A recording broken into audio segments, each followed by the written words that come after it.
ওয়ালাইকুম স্যার। হ্যাঁ, আসসালামু আলাইকুম। স্যার কেমন আছেন স্যার? আছি আলহামদুলিল্লাহ, আপনি কেমন? স্যার ভালো আছি স্যার। আমি আপনাকে একটু আগেও বলেছিলাম জি স্যার। এখানে একটা সমস্যা হচ্ছে, হয়তো আপনার অফিসটা একটু বুঝতেছে না।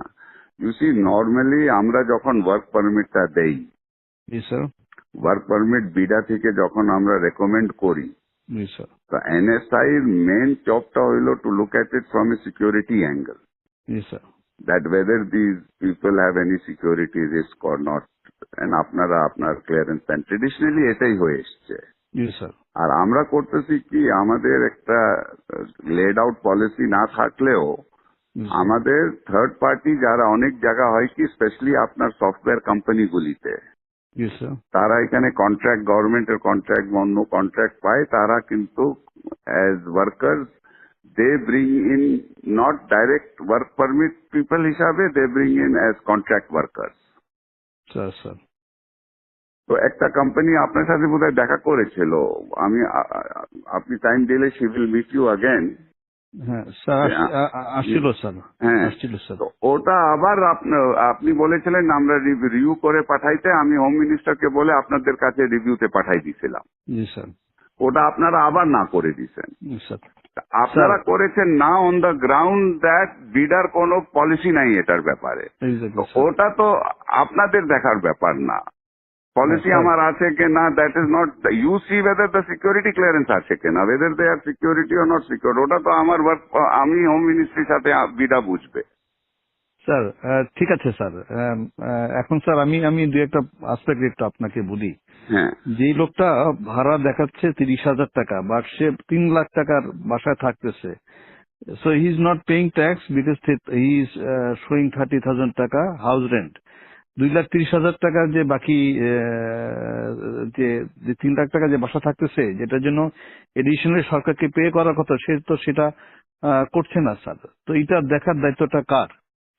যে লোক, হ্যাঁ স্যার, এখন যে লোকের বেতন হচ্ছে অরিজিনালি 10 লাখ টাকা, সে দেখাচ্ছে 2 লাখ টাকা, বাকি 8 লাখ টাকার উপর ট্যাক্স ফাঁকি দিচ্ছে। এই এই জিনিসগুলো এটা দেখার দায়িত্বটা হলো এনবিআর। হ্যাঁ, এনবিআর ধরবে, তো এনবিআর তো এনবিআর তো ধরতেছে, এটা তো এনবিআর যে ইন্টেলিজেন্স আছে স্যার তারা ধরছে না স্যার। ধরতেছে। না না, ধরতেছে না ধরছে, স্যার। অনেকগুলিকে ধরেছে, আমরা অনেকগুলিকে স্যার, ধরছে, এয়ারপোর্টে আমরা আটকাই দিতেছি। স্যার যেই লোক আগে আসছে সে 8 লাখ টাকা বেতনে ছিল, এখন সে 2 লাখ টাকা বেতনে এখানে চাকরি করতেছে। তো বিদেশিরা এত দেশপ্রেমিক তো হয়ে যায় না যে আমার দেশে 8 লাখ টাকা বেতন ছিল 2 লাখ টাকা কাজ করবে।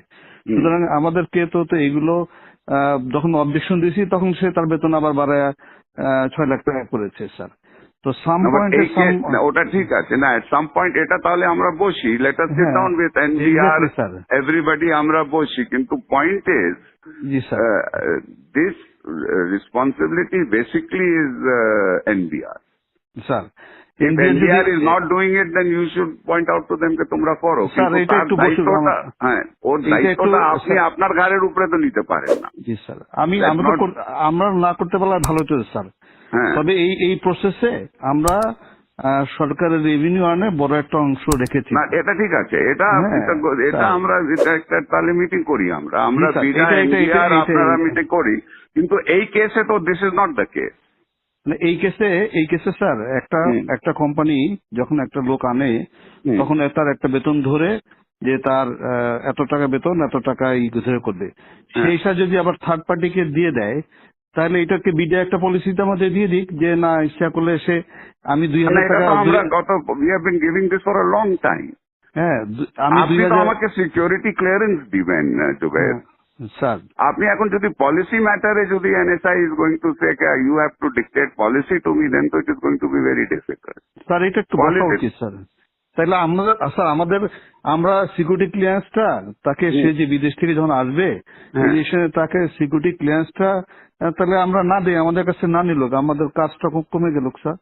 আমরা কাজ হোয়াট ইজ আপনার এখন যে হোয়াট ইজ ইয়োর টিওআর, আপনার থেকে যে সিকিউরিটি ক্লিয়ারেন্সের জন্য আসে, হ্যাঁ, এতদিন তো এটা তো অনেক দিন থেকে করে আসতেছে, হোয়াট ইজ ইয়োর আপনার টার্মস অফ রেফারেন্সটা কি? আমরা এটার ভিতর দেখি যে সে সরকারের মানে প্রথম কথা হচ্ছে যে সিকিউরিটি পার্সপেক্ট থেকে তার এমনি তার কোনো নিরাপত্তা হুমকি না। 2 নম্বর হচ্ছে যে কোনো ব্ল্যাক লিস্টে আছে কিনা। জি স্যার। 2 নম্বর হচ্ছে ইকোনমিক সিকিউরিটি পার্সপেক্টিভে সে সরকারের ফাঁকি টাকি দিয়ে কোনো জায়গা থেকে সরকারের ক্ষতি করছে কিনা এটাও আমরা দেখি স্যার। এখন আমরা যদি বলে, সরকার যদি বলে না এটা দেখার দরকার নেই, আমরা ক্লিয়ারেন্স করতেও রাজি নেই স্যার, আমাদেরকে অনেক ইম্পর্টেন্ট কাজ আছে। কিন্তু যখন একটা লোক ফাঁকি দিয়ে, যার বেতন 10 লাখ টাকা, সে 2 লাখ টাকা বেতন দেখায় বিদায়ের সাথে হাত মিলায়া সে যখন সরকারকে ফাঁকি দিচ্ছে, তখন কেউ না কেউ তো দায়িত্বটা নিতে হবে স্যার। না না, বাট এটা তো আপনার ঠিক আছে, আমি দেখি, আমি প্রিন্সিপাল সেক্রেটারির সাথে কথা বলি।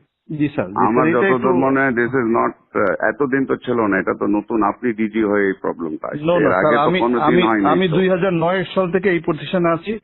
I work as director external, এবং যারা এরকম ট্যাক্সের ফাঁকি দিচ্ছে এই বিষয়গুলো সবগুলো আমরা এইভাবে করে ধরেছি, এবং আমরা যখন অবজেকশন দিয়েছি ওরা আবার বেতন বাড়ায়, যেটা লিগ্যাল যে পায়, যে বাড়ি ভাড়া যা 3 লাখ টাকা দিয়ে করতেছে সে তখন 3 লাখ টাকা বাড়ে ওটার উপর সরকারকে ট্যাক্স দিয়েছে স্যার।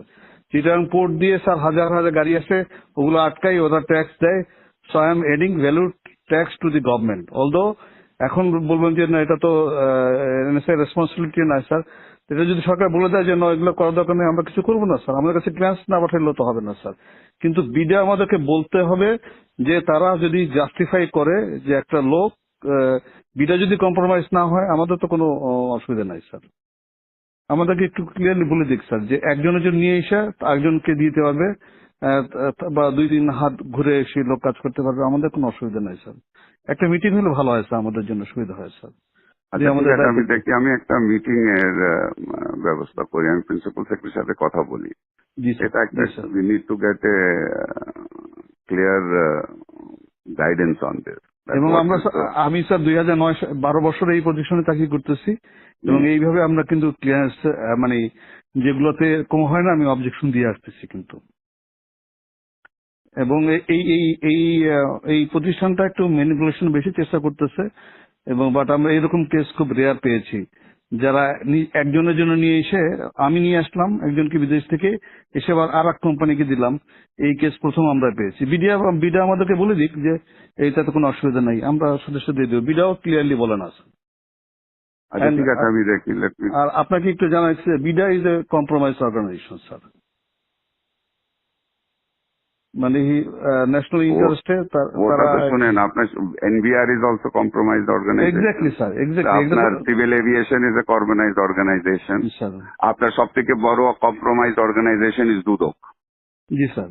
আচ্ছা, আর আপনার অর্গানাইজেশনও কম্প্রোমাইজড আছে স্যার? এখানে তো আমার বাঙালিরাই আছে স্যার। আপনারও তো কম্প্রোমাইজড আছে। আপনার লোক যখন নিচে যায় ক্লিয়ারেন্সের জন্য, ব্যাংকের যে ডাইরেক্টরের জন্য আপনার থেকে ক্লিয়ারেন্স নেয়, আপনি যে জুনিয়র অফিসারকে আপনার গ্রামে গঞ্জে পাঠান আমার সম্বন্ধে খোঁজ নিতে, তো সেও কম্প্রোমাইজড আছে ওখানে। বাংলাদেশে কোন জায়গা কম্প্রোমাইজ না? সবাই মিলে একটু ভালো করার চেষ্টা করতেছি স্যার। সেটা করেন, কিন্তু ডোন্ট সে দ্যাট কম্প্রোমাইজ আপনার অর্গানাইজেশনটাও is compromise. I can give you examples where your people have gone and to give a clearance certificate, how much money they have charged. Sir এটা আছে স্যার, আমি অস্বীকার করছি না স্যার। তাহলে আপনি বলতেছেন বিডা ইজ কম্প্রোমাইজ, সবাই কম্প্রোমাইজ আছে। আর don't tell me BIDA is compromise, you are also compromise. Sir you want examples, I can give you example. Sir আমাদের টিআর থেকে এটা বাড়তে দিলে আমরা উই আর হ্যাপি, আমরা ক্লিয়ারেন্স ঠিক আছে। আমি let me talk to principal secretary. I'll have a meeting to find out exactly where we are. এটা তো we have to understand it. Okay. Yes sir. Sir, thank you sir. Assalamu alaikum sir.